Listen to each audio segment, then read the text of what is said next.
ولایت‌های فوق‌العاده تاجیکستان با تکیه به معلومات اگنسی آب و هواشناسی کشور به توجه شهروندان می‌رساند که روزهای چهارم پنجم نوامبر سال روان در وادی‌ها باران، در ناحیه‌های کوهی در بلندی‌های بیشتر از 2000 متر برف تر می‌بارد. در بعضی جای‌ها برف به شدت می‌بارد. در بعضی ناحیه‌ها شمال با سرعت تا 13-18 متر در یک ثانیه می‌وزد.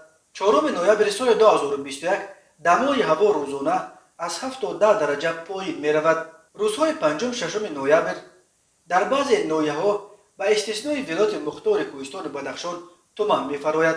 در همین ارتباط کمیته از شهروندان با احترام خواهش می‌کند که قاعده‌های بی‌خطری سوختار را رعایت نمایند. به خصوص هنگام استفاده اسباب‌های گرم‌دهنده برقی احتیاط کنند. از استفاده بخاری‌ها نیز به احتیاط باشند. همیشه دودبرای خانه‌ها را خبر گیرند و آنها را تازه نگاه دارند. کودکان را تنها و بی‌نظارت نگذارند.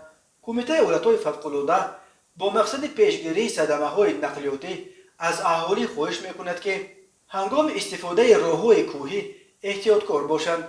واسطه‌های نقلیاتی خود را از قبل به سفر آماده سازند تا حد امکان از رفتن به منطقه‌های خطرناک خودداری نمایند.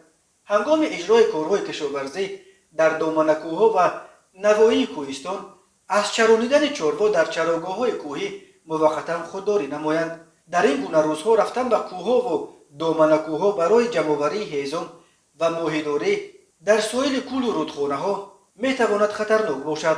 در حالت رخ دادن حالت‌های غیر مقرری یا حالت فوق‌العاده به رقم 112 یا به قسم نوبتداری کمیته حالت‌های فوق‌العاده زنگ زنید.